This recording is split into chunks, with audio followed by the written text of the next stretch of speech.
June 29th, 1950, Belo Horizonte, Brazil.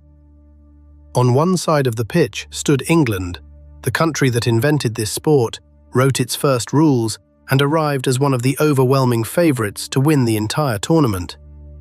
On the other side stood the United States, a team of part-timers, a dishwasher, a mailman, a teacher, 11 amateurs who had no business being on the same field. 90 minutes later, the United States had won, 1-0, a goal from a Haitian-born striker named Joe Gaetjens. The legend says the result was so impossible that newspapers in London printed it as a misprint. England 10, USA 1, certain no one could ever have meant it the other way around. That story isn't true, but it never had to be. The 1-0 was very real. The inventors of football had just been beaten by weekend amateurs from a country that barely knew the game existed. So here is the question: a nation that beat England, a nation that once reached a World Cup semi-final. In 96 years of trying, that same nation has won exactly one knockout match at a World Cup. 1. Why?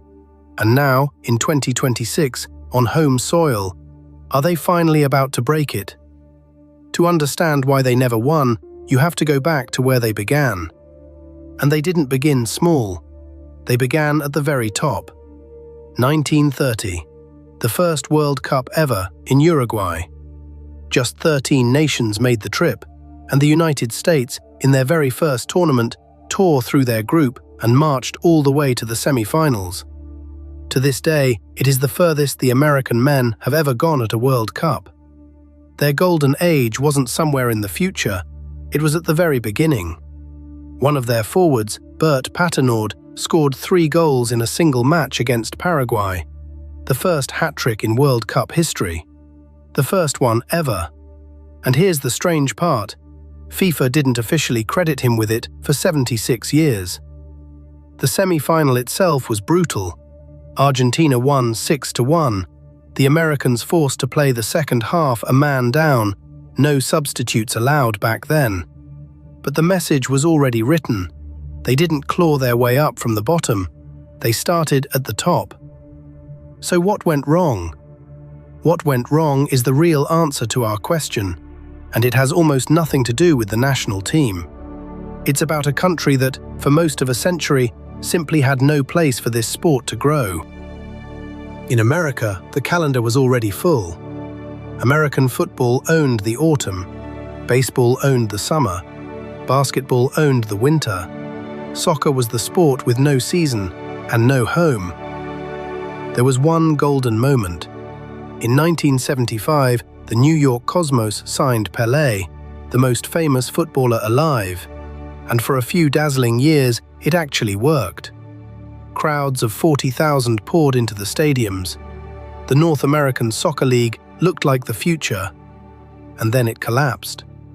The league had expanded too fast, lost its television deal, and once Pelé's spotlight faded, the crowds faded with it.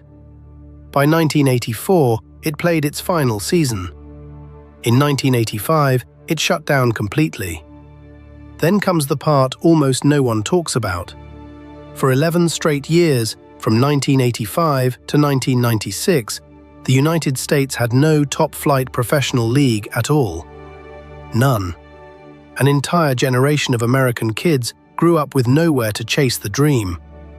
You cannot win a World Cup on a foundation that doesn't exist. And then, almost overnight, the country was handed the biggest stage in the sport. In 1994, the World Cup came to America, and it came with a condition. FIFA would hand the tournament to a country with no real league, but only if the Americans finally promised to build one. That promise became Major League Soccer, which kicked off its first match in 1996. The 11-year desert was over. The tournament itself was a spectacle.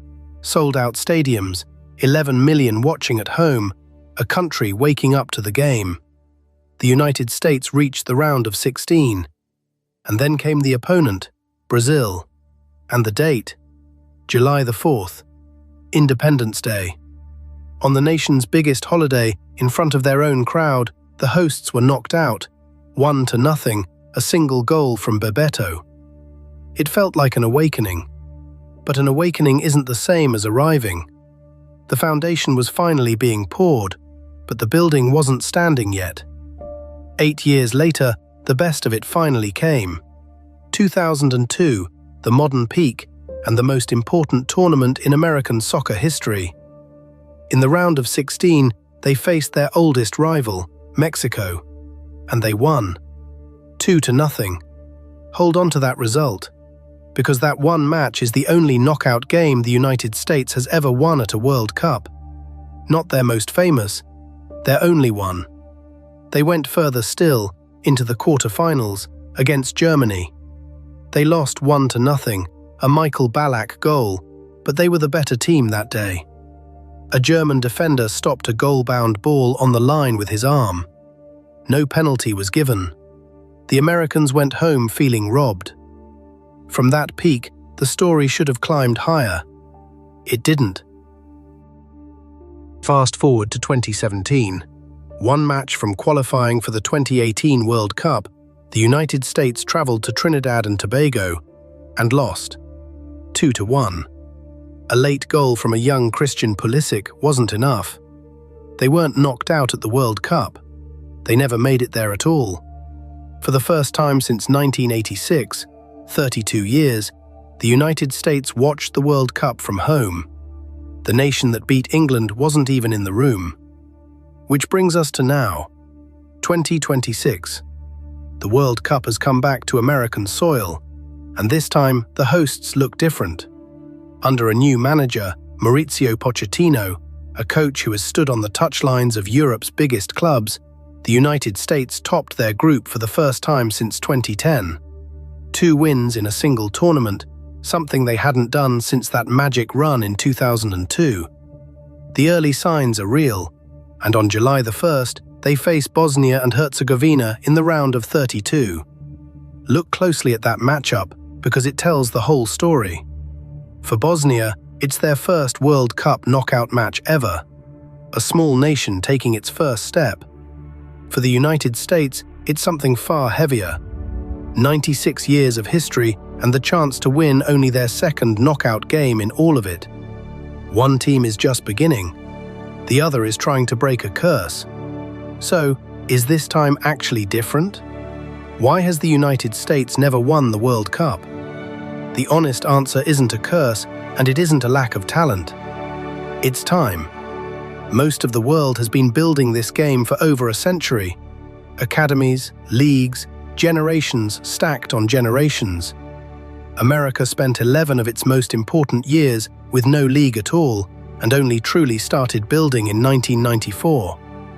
By the clock of world football, the United States isn't a fallen superpower. It's a country that started late, lost decades it can never get back, and is still catching up. 96 years since they reached a semi-final. 76 since they beat the inventors of the game.